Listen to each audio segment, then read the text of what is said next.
إن الحمد لله نحمده ونستعينه ونستغفره ونعوذ بالله من شرور أنفسنا وسيئات أعمالنا من يهده الله فلا مضل له ومن يضلل فلا هادي له وأشهد أن لا إله إلا الله وحده لا شريك له وأشهد أن محمدا عبده ورسوله لا نبي بعده قال الله تعالى يا أيها الذين آمنوا اتقوا الله حق تقاته ولا تموتن إلا وأنتم مسلمون وقال تعالى يا أيها الناس اتقوا ربكم الذي خلقكم من نفس واحدة وخلق منها زوجها وبث منهما رجالا كثيرا ونساء واتقوا الله الذي تساءلون به والأرحام إن الله كان عليكم رقيبا وقال تعالى يا أيها الذين آمنوا اتقوا الله وقولوا قولا سديدا يصلح لكم أعمالكم ويغفر لكم ذنوبكم ومن يطع الله ورسوله فقد فاز فوزا عظيما اللهم صل على محمد وعلى آل محمد كما صليت على إبراهيم وعلى آل إبراهيم وبارك على محمد وعلى آل محمد كما باركت على إبراهيم وعلى آل إبراهيم في العالمين إنك حميد مجيد أما بعد فإن أصدق الحديث كتاب الله تعالى وخير الهدي محمد صلى الله عليه وسلم وشر الأمور محدثاتها وكل محدثة بدعة وكل بدعة ضلالة وكل ضلالة في النار. Sedang yang berbahagia, kita syukur selalu kepada Allah Subhanahu wa taala atas segala karunia dan nikmat-Nya yang tidak henti-hentinya Allah berikan kepada kita sampai hari yang mulia ini.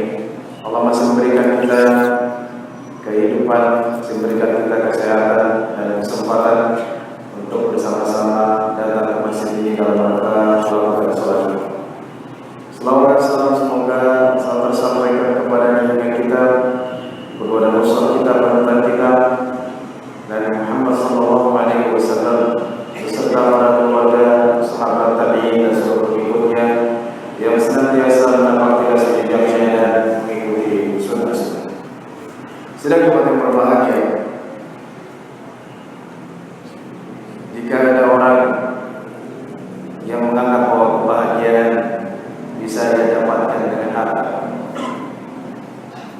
atau ada orang yang menganggap kebahagiaan memiliki istri yang banyak, memiliki perempuan-perempuan yang dia selingkuh, atau ada yang menganggap bahwa kebahagiaan adalah memiliki rumah yang besar, memiliki pekerjaan yang mapan, memiliki gaji yang besar, maka semua itu bukanlah kebahagiaan yang sesungguhnya.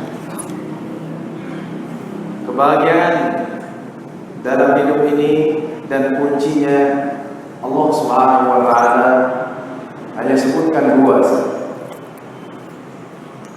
Dalam surat An-Nahl Allah Subhanahu wa taala berfirman, "A'udzu billahi minasyaitonir rajim. Man 'amila shalihan min dzakarin aw untha wa huwa mu'min falanuhyiyannahu hayatan thayyibah wa lanajziyannahum ajrahum bi ahsani ma kanu ya'malun." Orang yang beramal saleh, baik itu laki-laki ataupun perempuan, dan dia beriman, maka kami akan menghidupkannya dengan kehidupan yang baik, dan kami akan mengganjarnya dengan pahala yang lebih baik daripada apa yang mereka lakukan. Jadi kalau kita ingin bahagia, kita harus punya iman yang tinggi kepada Allah Subhanahu wa taala. Kita yakin bahwa Allah Subhanahu wa taala adalah satu-satunya yang memberikan kita rezeki, adalah satu-satunya yang dapat memberikan kita kecukupan dalam hidup. Bukan sekedar iman dalam arti percaya kepada Tuhan atau sebagai materi pelajaran, kau beriman kepada Allah ya, tapi tidak diaplikasikan dalam kehidupan sehari-hari. Bahwa ketika saya mengatakan iman kepada Allah Subhanahu wa taala, maka apapun dan kondisi apapun kita serahkan kepada Allah Subhanahu wa taala. Pasrah, ridha dengan apa yang Allah berikan kepada kita. Wa amila salihan, dan beramal saleh, berbuat baik, taat kepada Allah Subhanahu wa taala, tidak berpaling dari jalannya, tidak melakukan maksiat, lurus di jalannya, tidak melakukan dosa-dosa, tetap teguh di dalam kebenaran. Maka dua hal inilah kunci daripada kebahagiaan yang sesungguhnya, kunci daripada kebahagiaan dunia dan akhirat. Ridho dengan apa yang Allah berikan, walaupun tidak mempunyai harta yang banyak, tapi kalau kita ridho, kalau kita merasa cukup, kalau kita tidak tamak atas dunia, maka itulah kebahagiaan. Rasulullah SAW bersabda dalam hadis Hasan, qala Rasulullah sallallahu alaihi wasallam, man asbaha minkum aminan fi sirbihi mu'afan fi jasadihi indahu qutu yawmihi faka'annama hizat lahu dunya. Barang siapa di antara kalian ketika pagi berada di rumahnya aminan fi sirbihi, ia aman dalam keluarganya, ia aman dalam rumahnya, ia aman dalam istrinya, ya. Tidak ada masalah, tidak ada huru-hara, tidak ada hal-hal kejadian musibah. Jadi ia aman dalam keluarganya, dalam rumahnya. Kemudian ia sehat, jasadnya tidak sakit. Kemudian ia memiliki makanan pada hari itu. 3, Rasulullah, orang yang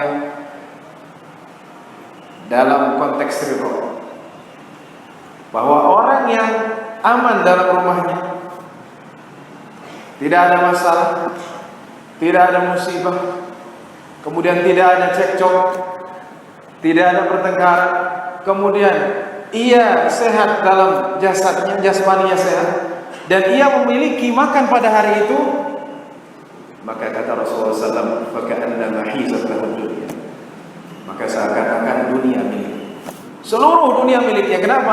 Karena itulah kebahagiaan. Tidak perlu punya banyak uang, tapi punya banyak uang dikejar oleh KPK, dikejar oleh orang-orang, ya, yang mencari koruptor. Tidak perlu punya istri yang cantik, kalau istri yang cantik tidak memberikan ketenangan dalam kehidupan kita. Tidak perlu mempunyai anak yang banyak ataupun berpendidikan tinggi, tapi kalau tidak taat kepada orang tua. Maka 3 syarat ini orang apabila mendapatkannya, kata Rasulullah, seakan-akan dia mendapatkan seluruh kebahagiaan dunia. Kalau orang aman dalam keluarga, tentram dalam keluarga, kemudian ia sehat jasmaninya. Betapa banyak orang yang punya harta, rumahnya besar, tapi ia tidak punya kesehatan. Allah uji dengan sakit. Maka itu adalah cobaan baginya. Kemudian ia memiliki makan pada hari itu, indahu qutu yaumih, makan pada hari itu saja. Maka dunia milik. Tidak perlu makan yang mewah, tidak perlu makan daging setiap hari. Dia cukup makan tempe dan tahu yang bisa mengganjal perutnya, maka itu adalah kebahagiaan. Sedang orang berbahagia, maka qanaah, yaitu merasa cukup dengan apa yang Allah berikan, adalah salah satu kunci kebahagiaan. Kalau kita punya harta, tapi kita punya tamak yang tinggi karena dunia, maka kita tidak akan bahagia. Karena orientasi kita adalah dunia. Orientasi kita adalah bagaimana mencapai yang lebih tinggi. Sudah bergaji 40 juta, ingin gajinya 100 juta. Sudah punya istri cantik, ingin lagi istri yang lain, ingin lagi simpanan, dan yang seterusnya. Sudah punya rumah, ingin punya rumah yang lagi, yang lebih, dan seterusnya. Sehingga hatinya tidak pernah damai, dan itu adalah bukan kebahagiaan. Bukan kebahagiaan. Rasulullah SAW bersabda, dalam hadis yang diriwayatkan dalam Sahih Muslim dari Anas bin Malik radhiyallahu anhu, qala Rasulullah sallallahu alaihi wasallam, qad aflaha man amana, atau qad aflaha man aslama wa rizqa kafafan wa qanna'ahu Allah bima ataahu. Sungguh telah beruntung orang yang Islam yang menyerahkan dirinya kepada Allah Subhanahu wa taala, dan ia diberi kafafan, ia diberi nikmat untuk tidak meminta-minta kepada orang lain, dan Allah memberikannya qanaah atas apa yang Allah berikan kepada. Jadi kalau kita punya harta tapi kita justru minjam kepada orang lain karena ada hal tertentu yang ingin kita capai, hutang kita banyak ya di sana dan di sini, maka itu adalah bukan kebahagiaan. Atau kita kaya di atas penderitaan orang lain. Dan ini terjadi pada kehidupan kita, di mana orang ngambil harta orang lain, meminjam ke sana dan kemari, sedangkan orang lain menderita dan dia pun tidak pernah akan bahagia. Ada saja cobaan yang diberikan kepadanya, dalam keluarganya tidak harmonis, anaknya terkena HIV atau AIDS dan lain-lain. Kenapa? Karena ia mencari dari jalan yang tidak benar. Maka sungguh beruntunglah orang yang menyerahkan diri kepada Allah Subhanahu wa taala dan ia kafaf, tidak meminta-minta. Kafaf, ya. Dan ia mempunyai qanaah. Sedangkan orang berbahagia. Kemudian amal soleh sebagaimana ayat pertama tadi sebagai pembuka, sebagai kunci daripada kebahagiaan. Banyak orang yang bercerita, orang-orang kaya yang punya duit, tapi ia tidak pernah merasakan ketentraman dan ketenangan.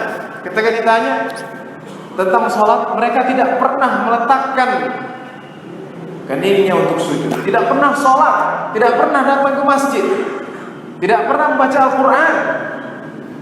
Maka harta yang dia miliki, kekayaan yang dia miliki tidak memberikan ketenangan. Kenapa? Karena dia tidak pernah sholat, karena dia tidak pernah sujud untuk Allah Subhanahu wa taala. Jadi kalau kita menyangka bahwa diri kita telah sampai dalam posisi tertentu, kemudian kita jauh dari Allah Subhanahu wa taala, itu tidak akan membuat kita bahagia. Justru sebaliknya, itu akan membuat kita sengsara. Dalam posisi tertentu sebagai direktur atau wakil direktur atau kepala bagian atau yang lain, kita terus mengejar dunia, kemudian kita jauh dari Allah Subhanahu wa taala, maka itu akan mewariskan kepada kita kesengsaraan di dunia dan akhirat. Silakan orang yang berbahagia. Di antara hal yang bisa memberikan kita kebahagiaan dari ketaatan adalah salat. Wa ju'ilat qurratu 'aini fi shalah. Dan dijadikan kebahagiaanku ketika salat. Ketika seseorang menghadap dirinya kepada Allah Subhanahu wa taala, maka sungguhnya ia meminta kepada Allah Subhanahu wa taala. Ia berkomunikasi kepada Allah Subhanahu wa taala. Ketika ia berkomunikasi dengan Rabbi Al-Izzati, dengan Allah Subhanahu wa taala, ketentramanlah yang akan diberikan kepadanya dari Allah Subhanahu wa taala. Kedekatan dirinya kepada Allah Subhanahu wa taala akan memberikan ia ketenangan batin. Maka hendaklah kita dekatkan diri kepada Allah Subhanahu wa taala.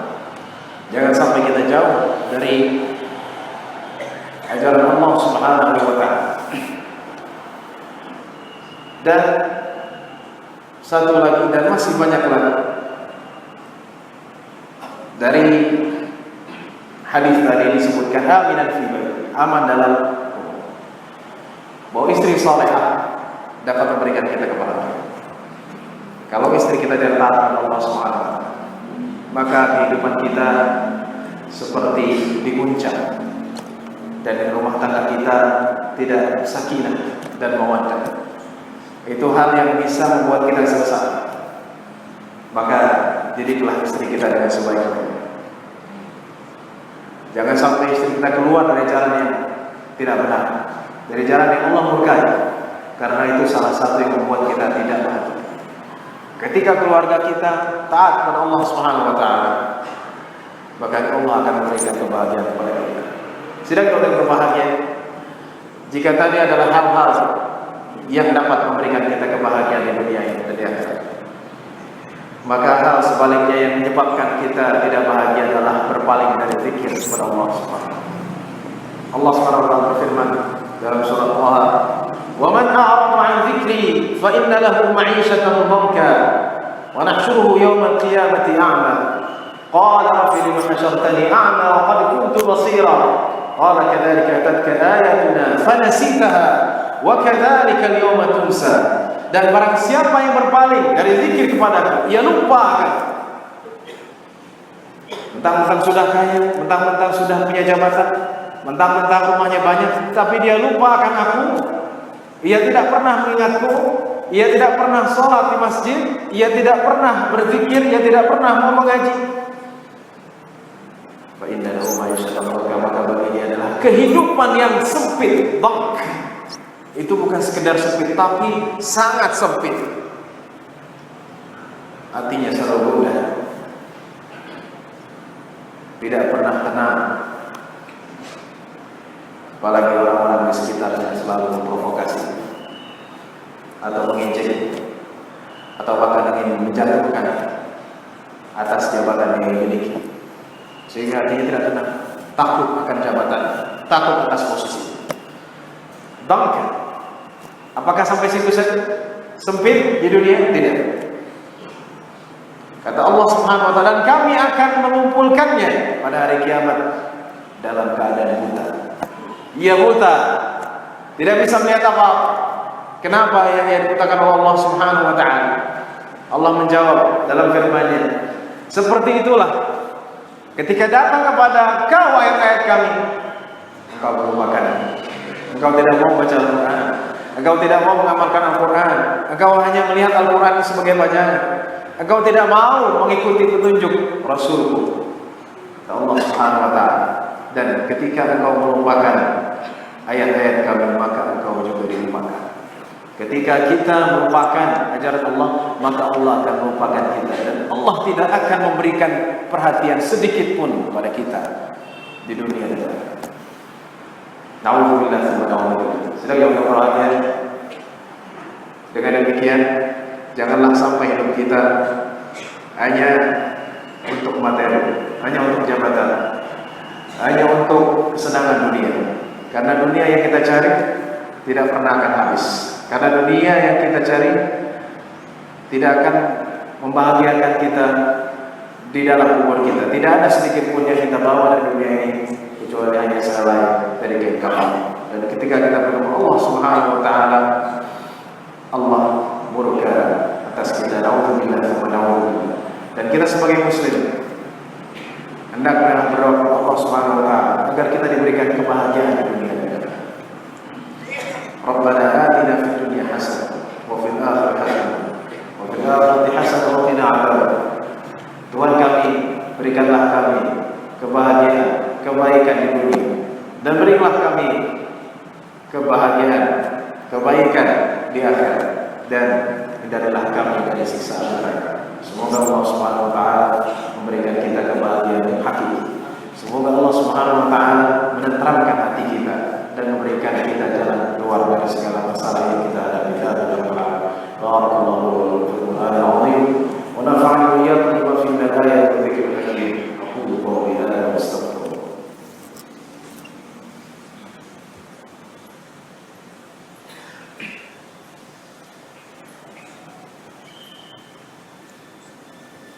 Alhamdulillahirabbil alamin. Wassalatu wassalamu ala asyrafil anbiya'i wal mursalin sayyidina Muhammadin wa ala alihi wa sahbihi ajma'in. Qala Allah ta'ala ya ayyuhalladzina amanu taqullaha haqqa tuqatih wa la tamutunna illa wa antum muslimun.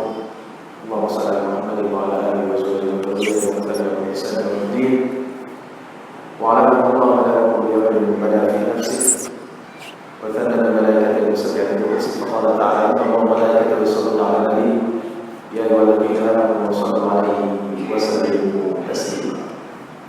Di penghujung khutbah ini kita berdoa Allah Subhanahu wa taala agar Allah Subhanahu wa taala memberikan kita kebahagiaan di dunia dan akhirat.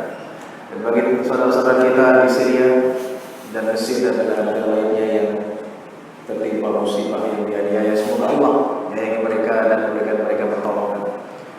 Dan semoga Allah Subhanahu wa taala menjadikan negeri ini negeri yang damai, yang beriman kepada Allah, yang selalu dilimpahkan Allah Subhanahu rezekinya dari jalan yang tidak kita sangka-sangka. Bismillahirrahmanirrahim. Alhamdulillahirabbil alamin. Allahumma shalli ala Muhammadin wa ala ali Muhammad.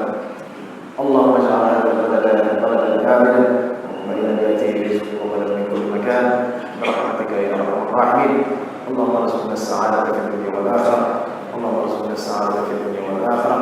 اللهم انصر إخواننا المستضعفين في مصر وفي سوريا وفي سائر بلدان المسلمين. اللهم ارحمهم.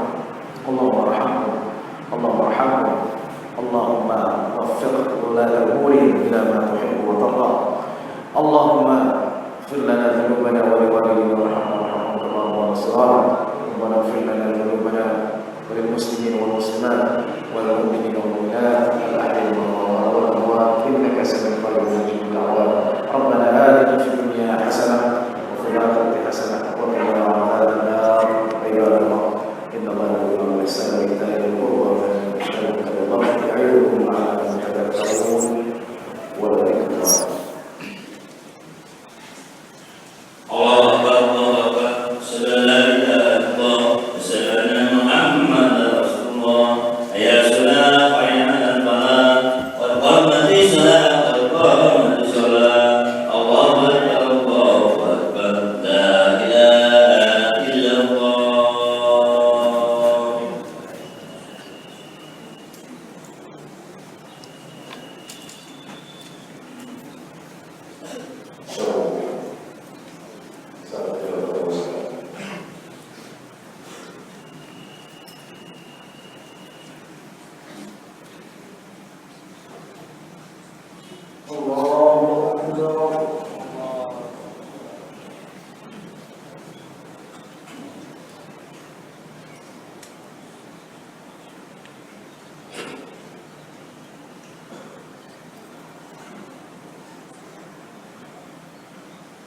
الحمد لله